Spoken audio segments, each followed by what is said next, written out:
Greetings, Moonlight citizens! Here we are on your Moonlight Kingdom Podcast. That's right, podcast, not reviews. On this episode, we'll be discussing WrestleMania Night 2. I wanted to do a full-on review covering the thing match by match, but feel like something I should be talking about more than, I just wanted to talk about this. I didn't want to dissect it as much as I did night one, so that's what we'll be doing in this episode of Moonlight Kingdom Podcast. Get ready for it in 3, 2, 1. Anyway, here we are, folks. Moonlight Kingdom Podcast, and we are discussing WrestleMania 2025, Night 2, WrestleMania 41. Woo, baby, that main event. Oof. If I had to sum it all up, if I had to just sum up that show, I could say Night 1 was a show that didn't start, I don't know, it had an okay beginning, but a spectacular ending. Night 2 was a show that started pretty good, and it was actually a pretty good show, very entertaining, until that main event. I'll get to that, but man, that show, WrestleMania Night 2, it just didn't quite I didn't quite it didn't quite stack up to me like Night 1 did, Granted, the 6 matches on the card were they were, let's say, 5 out of 6 far exceeded expectation, They didn't go the way, a lot of these matches didn't go the way I expected them to, and that's that was a good thing. Okay, this is basically going to be my problem with when I think about it, in some of these areas, but I'm going to give props where props to do. In the women's triple threat match, Iyo Sky retained, which, was a pretty good thing, like it's a kind of, it wasn't a surprise. WWE has done this before with the whole, you have the champion and the two challengers. The two challengers don't really treat the champion with any kind of respect. That happened a lot. That happened with CM Punk when he was champion. That happened with Carmella when she had the women's title. So, except in the case of CM Punk, he retained. He was able to retain, thanks to, the two challengers squabbling with each other, and thanks to Shield interference. But that's its own thing. So yeah, the I didn't like the build. I didn't like that Iyo Sky was an afterthought. The whole build up to this feud, Iyo Sky was pretty much an afterthought. It felt like, it's really Rhea versus Bianca Belair featuring Iyo Sky. It that match. That's what that match felt like. The match in the build up felt like Rhea versus Bianca Belair for the women's world title.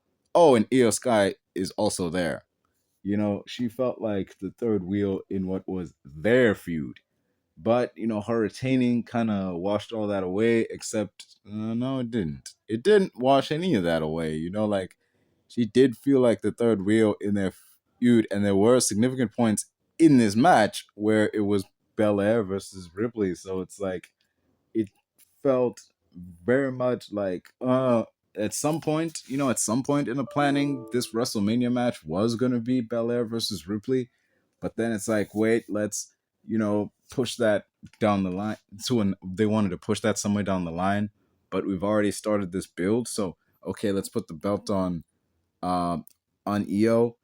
And now it's a triple threat match. So it's like, okay. But the way the match ended, it allows for Belair and Ripley to finally have their one-on-one match that WWE has been teasing for years now. And then whoever comes out of the victor in that match can go challenge Iyo Sky one-on-one for the women's world title at another pay-per-view down the line. So yeah, that's a props I'll give it for. I didn't like the build, but the actual match itself, pretty well done. Rhea Ripley came out looking like the Batman Who Laughed. She had this crown on her head that pretty well done. She had a red lipstick and this white face paint on her. So yeah, it was really good. Bianca Belair got booed. And I'm just thinking, hell yeah, you got booed. You're the heel in the story. And people say, oh no, man, it's Ripley. Ripley was always the one, screwing people over. And why is she getting this title when she got that second title shot at Iyo? They were like, oh, why is she getting this title shot? All she did was just walk in and, signed her name on the contract. She didn't deserve this. It's like, No, dude, Bianca Belair is the heel in this story. Don't you remember? Like, this all started. The only reason this is a triple threat match is because of Belair. Whatever people try to spin this and say, "Oh, look, Rhea got easily distracted because." It's Rhea's own fault. She got distracted because all Belair was doing was sitting at ringside. And I'm like, dude, she was sitting at ringside. I don't buy that. Okay, heels do that whole "I was just getting a closer look" spiel. Like, no, you're sitting there to be a distraction. There are TVs backstage. You can easily watch the match backstage. You were 100% there to cause some kind of distraction and cost Rhea the belt so you can face Iyo for the title instead of Rhea. Like, that's what heels do. So this thing of like, she's not like, oh, she's getting booed for no reason. Like, nah, there's definitely some heel vibes coming off Bianca Belair in this feud. Like, WWE unintentionally made her the heel in this story. And yeah, that was that.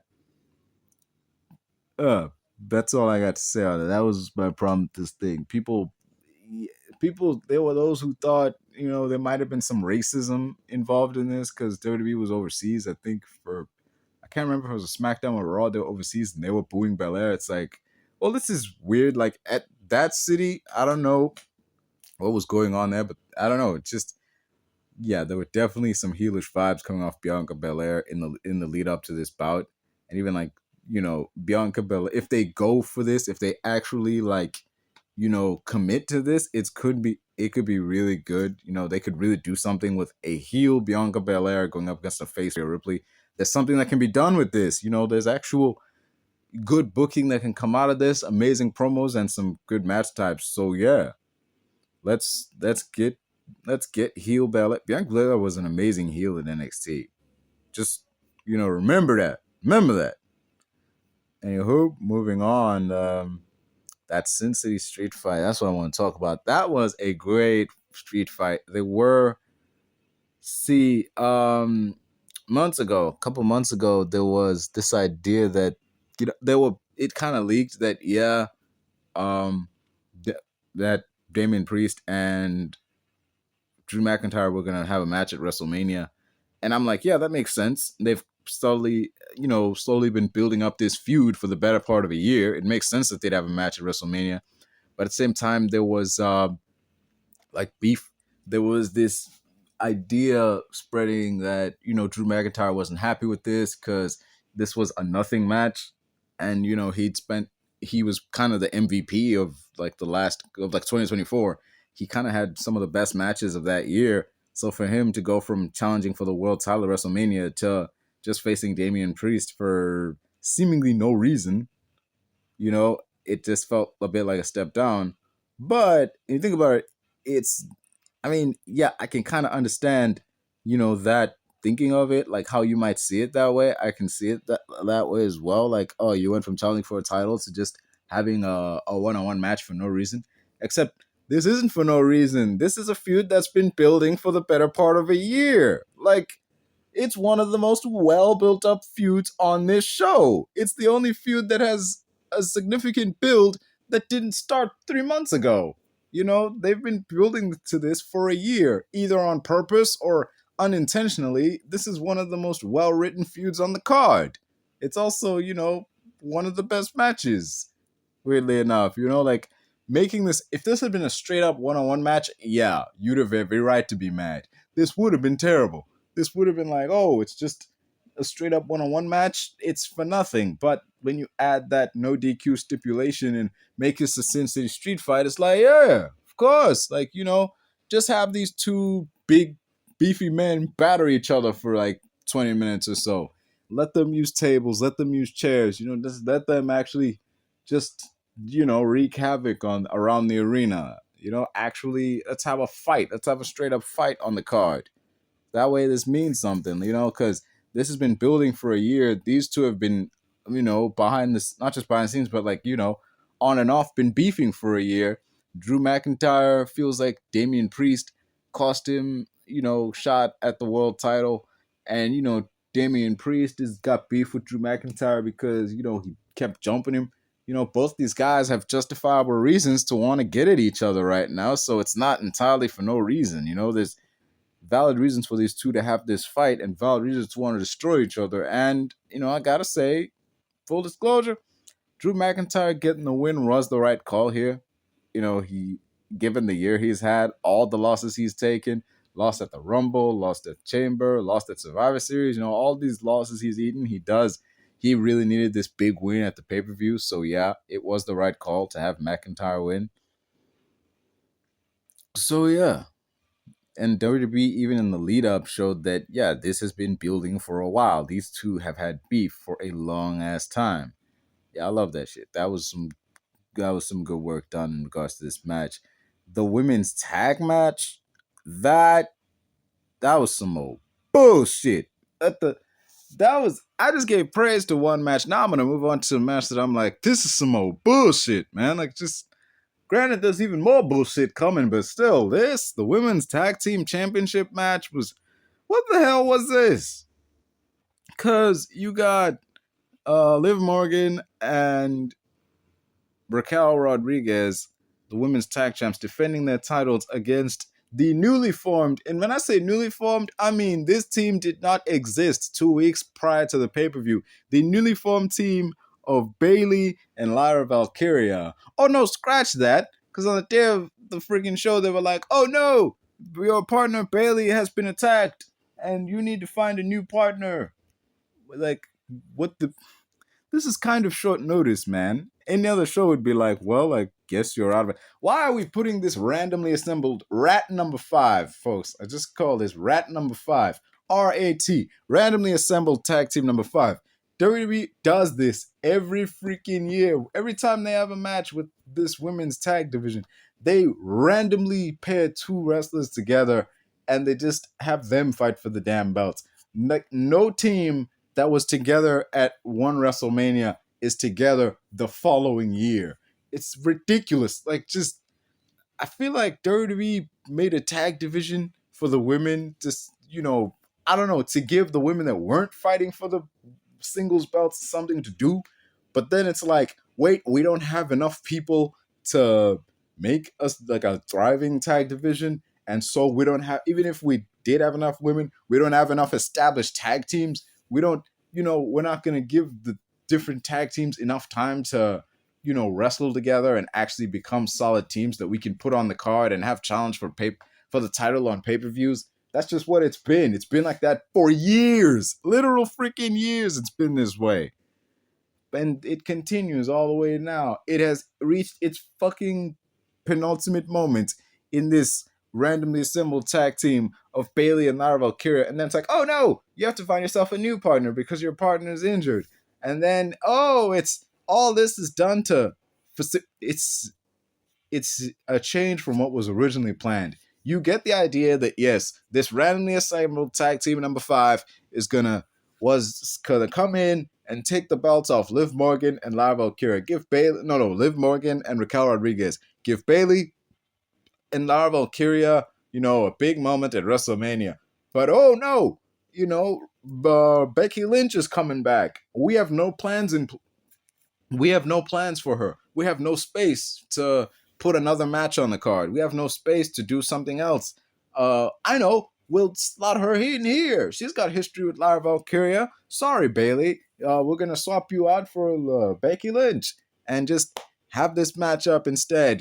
This match is going to be the return of the man. And then her and Lyra Valkyria, her mentee, the mentor-mentee dynamic, they're going to win the matches and they're going to win the match and get the belts and yay, Becky Lynch is back, yay, the tag belts are around their waist, yay, woo.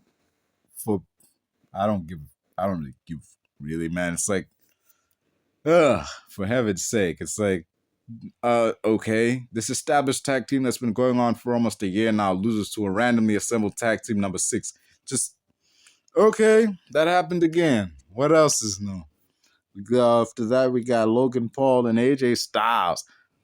Scratch that. The megastar Logan Paul and AJ Styles. One-on-one, back to his old theme song. And, they had a solid match, a lot of springboard moves, a lot of top rope moves, some good grapples there.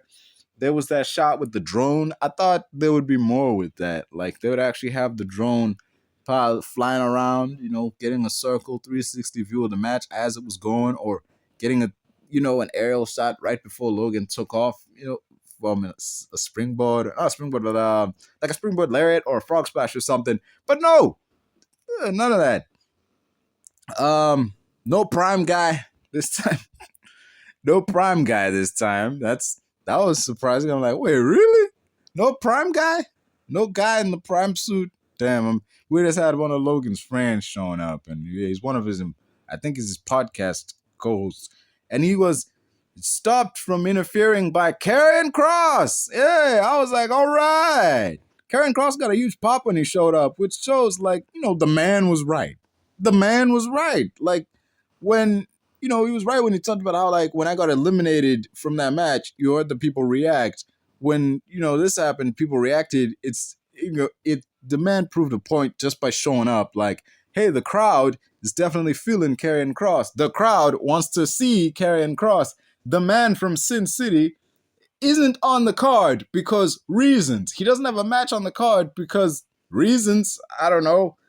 I guess they just had nothing for him to do. He could have been on the card with the fucking Under the Giant Memorial Battle Royal, but that's now a SmackDown thing. So that's a fucking waste, I guess it's just WWE deciding to deny the dudes a huge payday for whatever reason. Ever since the pandemic happened, they haven't had that Battle Royal there again. It's just been happening on SmackDown, which is really disappointing because you can't even call it the WrestleMania Battle Royal anymore because it's happening on freaking SmackDown. It's just the Under the Giant Memorial Battle Royal, and they haven't done the Women's Battle Royal since then. So, yeah, most of your women's roster doesn't get to wrestle on WrestleMania. I get it. You can't fit everybody, but like, actually, no, fuck that. Another problem with WWE, the whole, we don't have time to feature everybody. Man, fuck that. You have a 2-day show. You have a show stretched across 2 nights. You got time for a battle royal. You may not have time for 2 battle royals on one night, but you can at least give each night its own battle royal. Damn. And I know you can't do the Fabulous Moolah Battle Royal, but for fuck's sakes, Chris Jericho had this idea way back. Instead of Moolah and all the scandals she got going on, do one for Sensational Sherry. He called it the Sensational Invitational. Hell yeah. Because Lord knows you can't call it the Miss WrestleMania Battle Royal after all that bullshit you pulled at WrestleMania 25 with Santina. Because, man, squash that noise. Moving on. So, yeah, Logan Paul wins.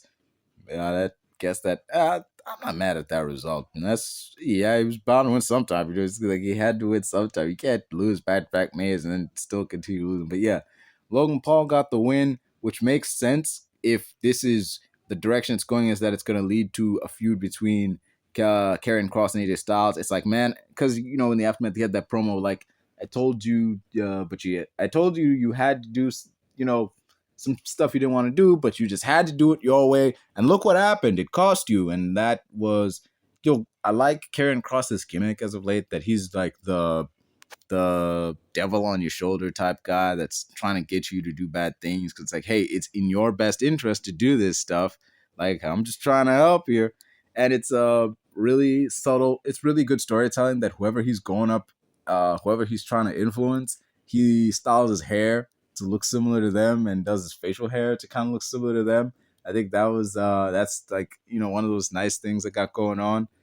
And, some good ideas. The dude's got a lot going for him. I just wish WWE would fucking do something with him. For heaven's sake, just do something with the guy. Yeah, his promos are great. His presentation is great, but do something with him. Have him wrestle a match now and then. Put him in line for a title.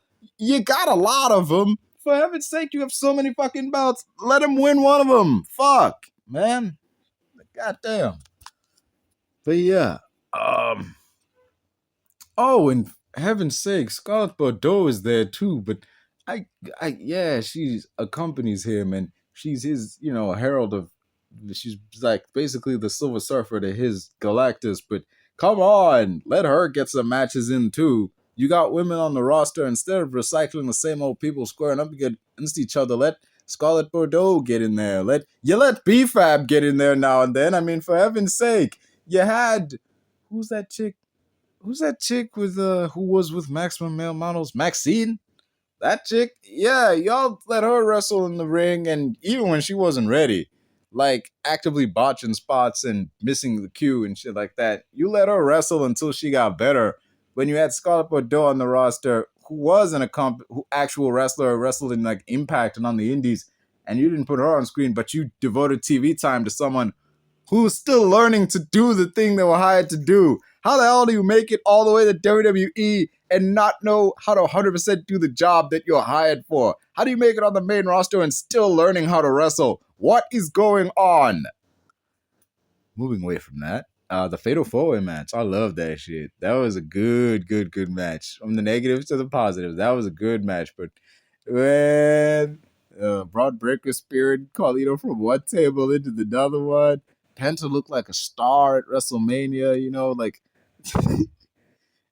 Finn Balor. It seemed there was a moment there where it generally like the friction between him and Dominic Mysterio was done well here. It seemed like there was a moment like, oh shit, he can do this. He can win.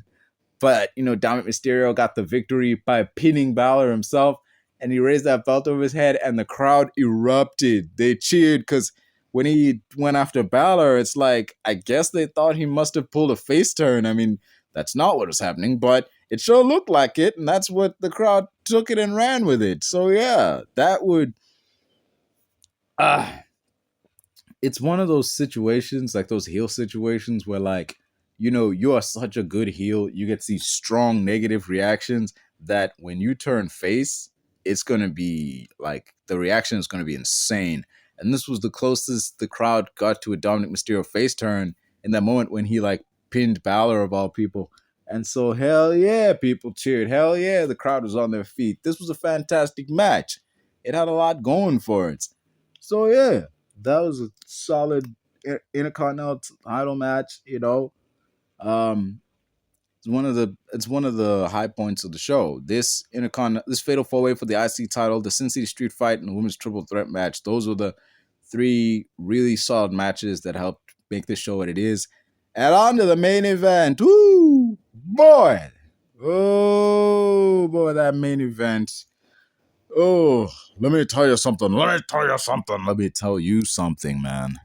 Let me tell you something. This main event, John Cena versus Cody Rhodes.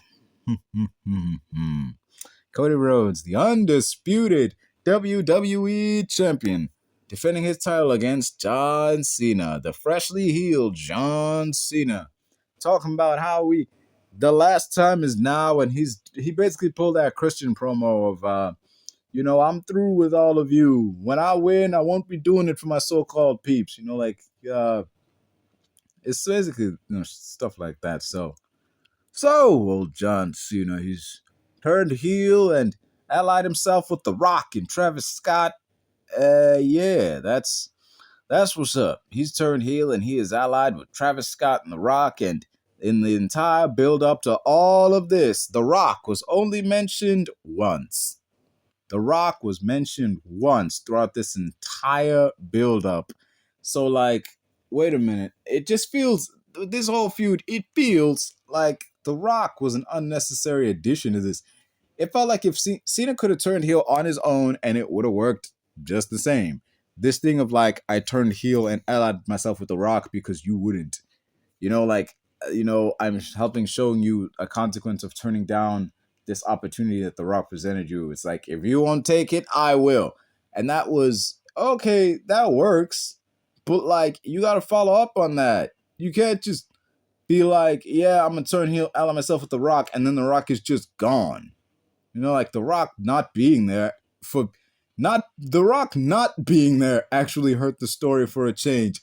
Normally, The Rock, there was this opinion that The Rock showing up always, he shows up and he messes up stories that we've been building to, but like him not being there actually harmed the story, because it's like he turned heel and allied with The Rock, and then like you just cut promos that's didn't make reference to The Rock, didn't or Travis Scott, it just seemed as if you turned heel on by yourself, and you've had it with the WWE universe, you've had it with all the repeated failures you've had to endure, you've had it with all the "you can't wrestle" chants and all that, and these are valid things to get upset about. But here's the thing: you didn't need The Rock to do all that. You could have done that all on your own. So what's up here? It just didn't.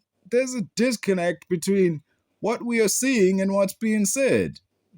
That's just what I'm saying. On the John Cena side of things, on the Cody Rhodes side of things, it was this thing of, hey man, this whiny, bitching version of John Cena better not be the John Cena that shows up, because if he does, I'm gonna whoop his ass and walk out with this belt. You better bring it.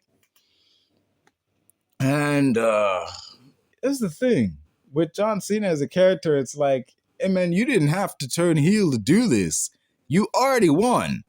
That's another thing. He'd already won.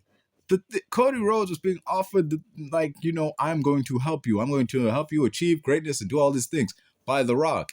So Cena turning heel and allying with The Rock would have made sense if he'd lost. If he'd lost that Elimination Chamber and the match was going to be CM Punk versus Cody Rhodes, and then Cena allied with The Rock, so The Rock would make it a triple threat. Hell yeah. Then I could see that making sense. You turn heel to get this opportunity because doing things the right way didn't get you shit. That makes sense. I understand that. But Cena won the Elimination Chamber match. So it's like, well, what did you turn heel for? What did you ally with this dude for? What is he giving you that you didn't get by yourself? And from the looks of things, nothing. Considering the fact that he hasn't been on TV since the Elimination Chamber, John Cena got nothing for his turning heel except the scorn of the universe. Yeah, he finally gets to vent how he really feels about all these people and all that he's had to endure for the past 20 years, which is justified. But still, man, it's almost like it's almost like he turned heel for no reason. Let's be real. Face John Cena, the fucking Super Cena, could have taken on Cody Rhodes and won that match. He could have won that match. He did not, I don't think he needed the help. But another thing with this heel turn, another problem with this heel turn is that John Cena needed to win. He had to win. John Cena turned heel for the first time in his entire career. I know you're like, people are like, he was a heel back in 2003. No. He never turned heel. John Cena had never turned heel. He was a heel, but he was a heel who turned face. He never turned heel. So having this first time he turned heel be now, this thing we've been wanting for years, and now we finally get it. Just to have him lose at WrestleMania makes no sense. He had to win. For all of this to make sense, he needed to win. It was the only right option WWE could have made to have Cena win at WrestleMania. So, yeah, the result was a given. Cena was going to win. He was going to get 17. They weren't going to have this man turn heel for nothing. So, yeah. The thing that always prevented John Cena from turning heel before now was always that, okay, the number one good guy is now the number one bad guy. Who's going to be the number one good guy to take his spot? Who's going to be that guy? And now, for the longest time, people thought Roman Reigns was going to be that guy, but nah. He worked way better as a heel than he did as a face. He's a face now, but still, he still hasn't dropped. He's still being himself. But yeah, at the time, there were discussions in 2012 of doing it. Back then, it was like, okay, who's going to be the guy? Who's going to be the number one good guy now that Cena's going to take on? Is it going to be Randy Orton? Randy Orton now can fill that spot, but then not so much. Who's going to be CM Punk? Nah. I mean, yeah, it could have been. But thing is, a lot of CM Punk's gimmick worked. And a lot of his promos were so good when it was him against John Cena, because John Cena was such a goody two-shoes. He was such a good old boy that it allowed CM Punk to be the cool anti-hero type character. So yeah, if Superman turned evil, who's going to be the hero that's going to take him down? That would be Batman. Batman would be the number one guy who would step up to take him down. That would be the thing. Does CM Punk fill in that Batman role? Maybe. Could have, but at the point they wanted him to turn heel in the aftermath of WrestleMania 28, it didn't it just wouldn't have made much sense. Like, yeah, John Cena turns heel after losing to The Rock, and now he's coming after the WWE champion, the face CM Punk. And it's like, because that wouldn't have made much sense. Like, he lost to The Rock at 28, turns heel, and now he's going after CM Punk, who's currently feuding with Daniel Bryan and Kane and all that. So, like, it wouldn't have worked. I mean, it could have done something with it, because they were like, yeah, I had music made, I had gear made, I had all this shit ready to go, but they changed their mind last minute. And you see, there was John Cena gear. There was one time he put on a singlet to go swimming, and it was the unfinished gear that he had made, and on the front it had the words "Fear My Name." So yeah, the dude would have gone from hustle, loyalty, and respect to "Fear My Name," and I'm just thinking, could have worked. I mean, could have done something with that song right there, "Fear My Name." Instead of "You Can't See Me," you have "Fear My Name." Him being like an evil bad guy. Just take everything and just flip it on its head. He can't just be a bad guy for a while. He was going to be evil, and it would have lasted. And it could have worked. I'm not saying it would, but that's the thing. Could have, should have, would have. Fact of the matter is, it didn't. But this time, it's working, and I dig it. All these promos in the lead up, all the crowd work he's doing. Like, he pointed out that one kid, and he talked trash about some kid in the crowd, and they cut to this kid who has a shocked reaction. I'm like, dude, you just made that kid. That kid is gonna be on podcasts. That kid gonna be on posters. That kid gonna be on signs and t-shirts and shit. You just made that kid, man. That kid's gonna be the envy of every kid on the playground, or he's gonna get made the attention of every kid on the playground. Let me just say that. But okay, enough of the build. The match itself. Cena hitting that avalanche AA, multiple AAs to Cody Rhodes. Rhodes hitting the crossroads, the disaster kick, the springboard stunner. Like the Cody cutter. Cena should have hit his springboard stunner at some point. That would have been interesting. But it was back and forth. And you knew Cena wasn't going to win clean. He had to win, but there's no way he was going to win clean. No way he was just going to beat Cody Rhodes straight up. So this would be the perfect spot for The Rock to show up. He'd been absent for most of this feud, pretty much all his feud, but this would be the perfect spot for The Rock to show up and cost Cody Rhodes the match. Show him further that, yeah, consequences, man. You turned me down. I could have helped you. Now I'm going to come hurt you. Pay back for what happened last year. All that shit. But no! Instead, we get Fiend. That fucking song that's been playing across 2 nights. That fucking annoying song that's been playing across over and over. Granted, it's actually not bad. That's the thing with this rap music nowadays. Overused rap music nowadays. The song itself, in isolation, isn't that bad. But when you hear it across 2 nights of pay-per-view, Fiend, man, Fiend. It's annoying as fuck. Damn. It started playing and it's like, oh, it's Travis Scott. Just casually walking to the ring. This match stops. When I tell you this match stops, I mean it stops. It freaking stops dead in his tracks to allow Travis Scott to saunter his way down to the ring. And, it seems like he's going to get in there and, jump Cody Rhodes, but nah, he does get in there. But, Cody reverses, gets his hands on him, and bow! Gets him with that crossroads. And, Cody gets his hands on the title. He's gonna whop Cena, but this stupid ass booking kicks in. It was stupid the first time they did it, and it's even stupider now. The first time this booking happened, when the hero doesn't want to strike the bad guy, for fuck's sakes. The first time that happened was Bayley versus Alexa Bliss. God damn it. This was some old bullshit, man. This is some old bullshit because they were fighting in this kendo stick on a pole match at, I think, Extreme Rules. Yeah, kendo stick on a pole match. It was in 2019. So they were fighting in this kendo stick on a pole match, and she beat her ass with it because Bayley grabbed the kendo stick and was suddenly really hesitant to use it. The whole point of this match, grab the kendo stick and use it against your opponent. Bayley grabs it and is afraid to use it. She's hesitant to use it, and then fucking Alexa Bliss just grabs it and beats the shit out of Bayley with this kendo stick. What the fuck? The hero doesn't want to attack the helpless character, doesn't make them look good. It makes them look like a bitch. No disrespect to Bayley, but total disrespect to this booking. Both Bayley and Cody Rhodes in this moment just looked weak and dumb. Of course, the heel's gonna capitalize and whoop you once you refuse to use the damn weapon on them.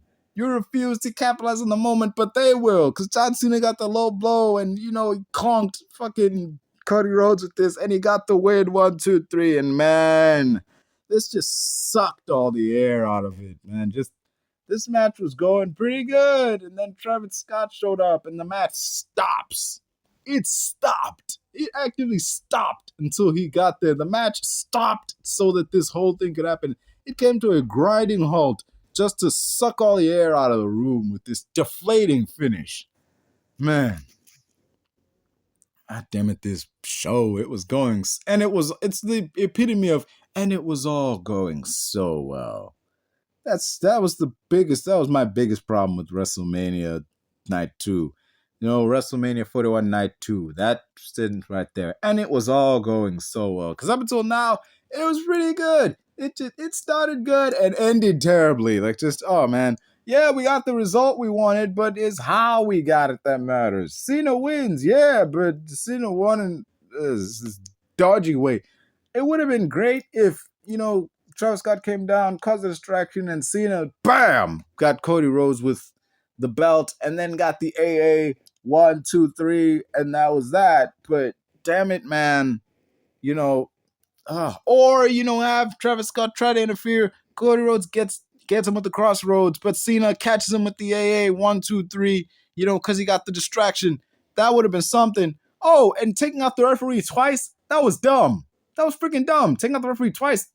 Thing is, taking out the referee spots, having multiple referee getting taken out spots can work, but you need multiple referees. What should happen was, the first time the referee got taken down, another referee comes out. And then the second time, that referee gets taken out by Travis Scott. And then the first, when Cena hits the AA, the first referee gets back up. And then, that works. That should have been how it ended. Not have one dude get knocked down twice. These referees are like basically wet bread, that it's a miracle that dude's not in a coma from all this damage. Ugh. But damn it, this match. Those were my problems with WrestleMania Night 2. It started off really good, and it got better, and then it just, it was okay by the end. I'm not going to do no ratings. Just that's my thought on it. Those are my thoughts on it. I didn't like it as much as Night 1. I didn't get the same enjoyment out of it as Night 1. But it just, yeah, that's my thoughts on it. That's my problem with WrestleMania Night 2. WrestleMania 41 Night 2. Those are my problems with it. I've said what could have been done to fix it. I've said what, might have been better. It's like, we'll just have to see.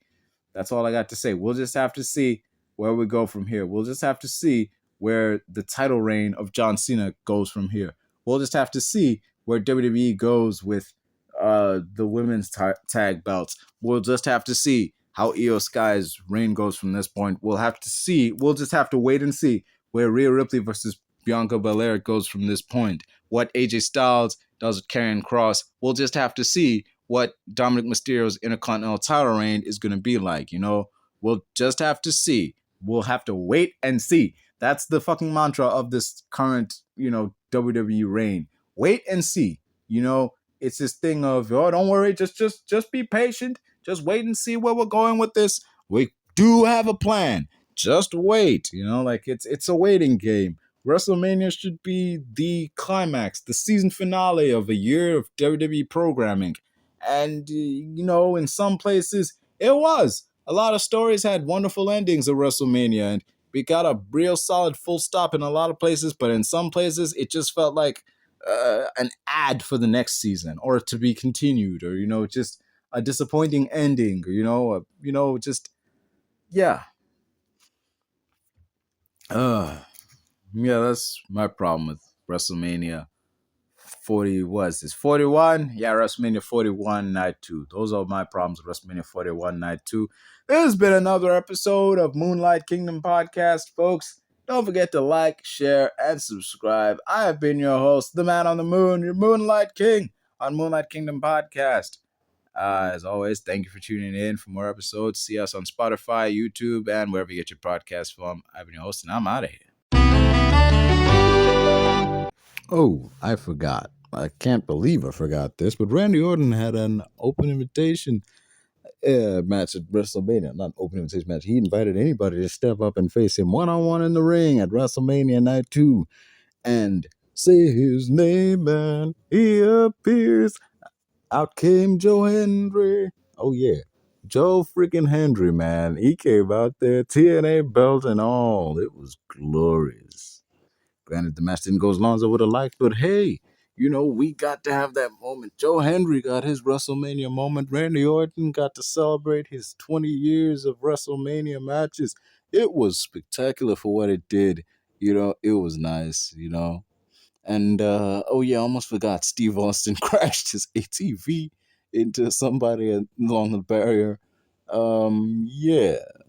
Oof, that was, yeah, that was brutal. I mean, I hope they're okay, but damn. Anyway, yeah, I almost forgot about that role when Randy Orton was wearing gear that was reminiscent to wrestling gear that he wore in his debut.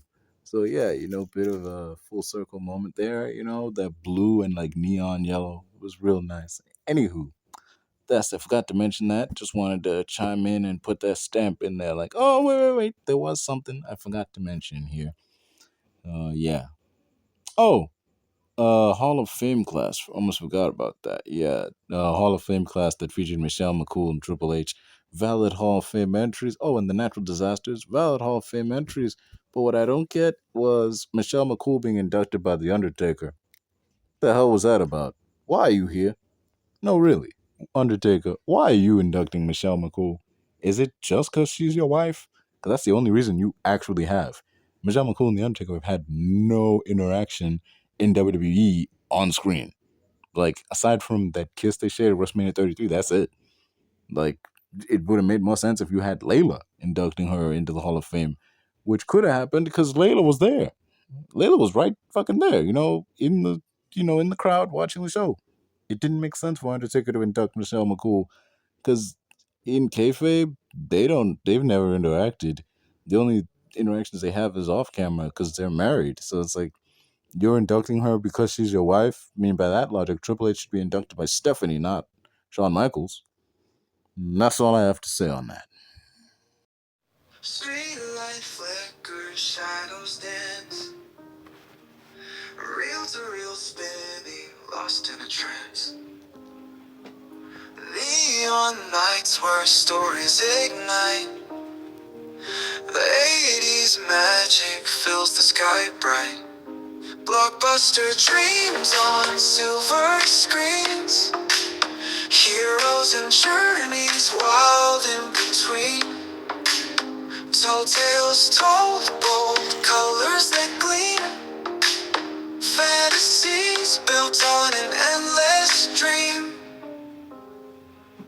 Popcorn air, sunsets on the bay. Dial tones hum as the VHS plays. Tape rewind, frames stick in my brain. Freeze frame forever, old movies remain. Blockbuster dreams on silver screens. Heroes and journeys wild in between. Tall tales told, bold colors that gleam. Fantasies built on an endless dream. We run to adventures, feel the thrill. Synth-line heartbeats, moments that kill. Catch your breath at the edge of the sea. 80s magic, a rhythm that repeats. Blockbuster dreams on silver screens. Heroes and journeys wild in between. Tall tales told, bold colors that gleam. Fantasies built on an endless dream.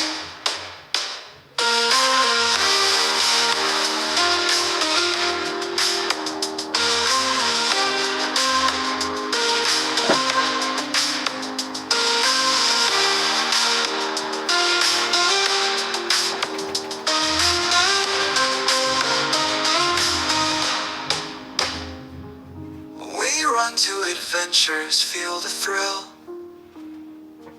Sin-blind heartbeats, moments that kill. Catch your breath at the edge of the sea. 80s magic, a rhythm that repeats.